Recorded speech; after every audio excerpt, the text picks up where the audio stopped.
বলছি ও মা, মাগো বলছি জানো, আজ আজ তোমার ভিক্ষে, এই ভিক্ষে প্রসাদ যেন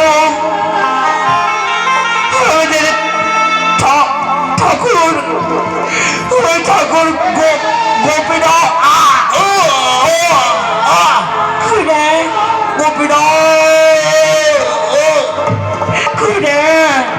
বল, কি করছিস বল?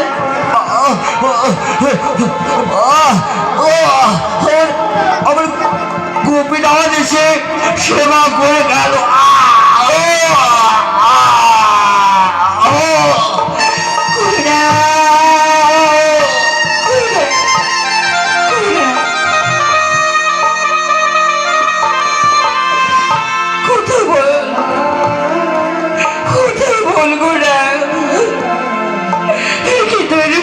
রক্ত ঝরছে কেন? চাই করার মা, করার মা, দাও তুমি আমার পুজোর আয়োজন করে দাও, আমি সেই গোপীনাথের পুজো দেবো। গোপী গোলা গোলা, গোলার মা, ছেলেটা ছেলেটার কি হলো? গোলার মা কি? গোলা গোলার মা বলো না, বলো ছেলেটার কি হলো? গোলার মা বলো না। ছেলেটা যেন আর কথা বলছে না, যেন চড়চড় করে রাত চলে পড়ছে। গোলা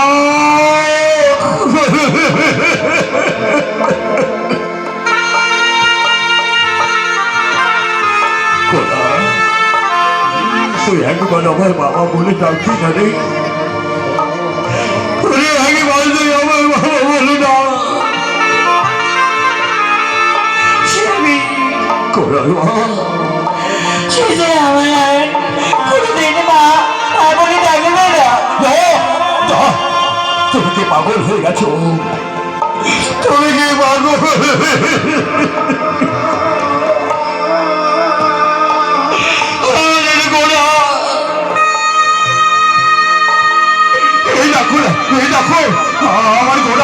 আমার ঘোড়ার মুখ দিয়ে কেমন ঝড় ঝড় করে রক্তগুলো জোরে জোরে পড়ে গেল।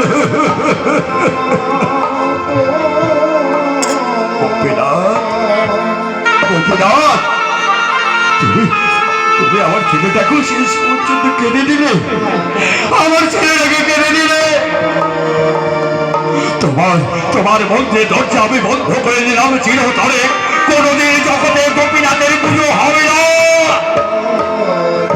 গোবিন্দ কে? আমি গোপীনাথ, আমার দরজা বন্ধ করলো না, তোরে প্রতিদিন আমার পুজো কর। কিন্তু কিন্তু গোপীনাথ, ও গোপীনাথ, আমার একমাত্র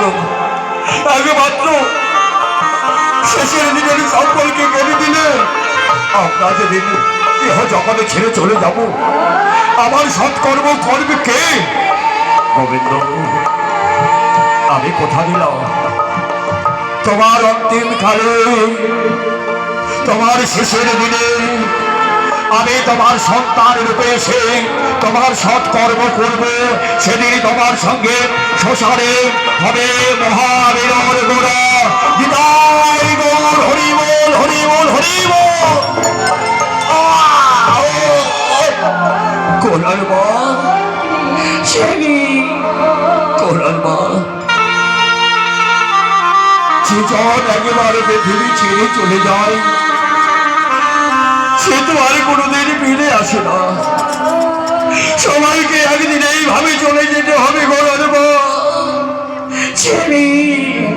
চলো গোড়ার মা, চলো এই সন্তানকে শ্মশানে নিয়ে যায়। ওই শ্মশানে যে পবিত্র স্থান, যেখানে অন্তিম সংস্কারে আমার গোড়াকে নিয়ে যাবো। চলো গোড়ার মা, চলো চলো গোড়ার মা, ধরো ছেড়ে দেখি।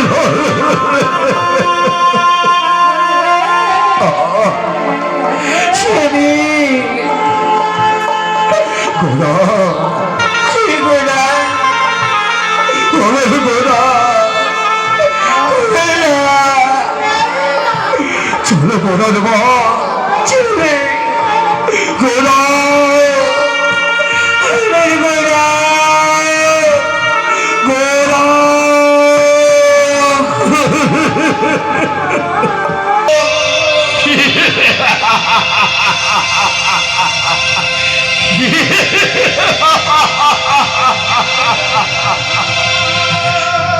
শান্তি,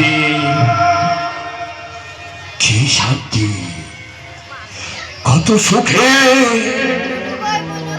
মায়ের কোলে দেশের হাত ধরে প্রতিটা সন্তান এইভাবে মায়ের কোলে মাথা রেখে শান্তিতে ঘুমিয়ে পড়ে। কিন্তু আমার মা না, আমার মা আমাকে ছেড়ে চলে গেছে গো।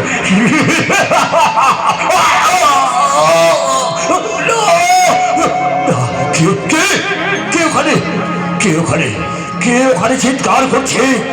এই শ্মশানের পথ দিয়ে এক দল মানুষ, ওই কাঁধে যেন একটা মানুষকে সাদা চাদরে ঢেকে ওই পিছনে থাকা মানুষগুলা সবাই বলছে বলো হরি হরি বল, বলো হরি হরি বল, বলো হরি হরি বল।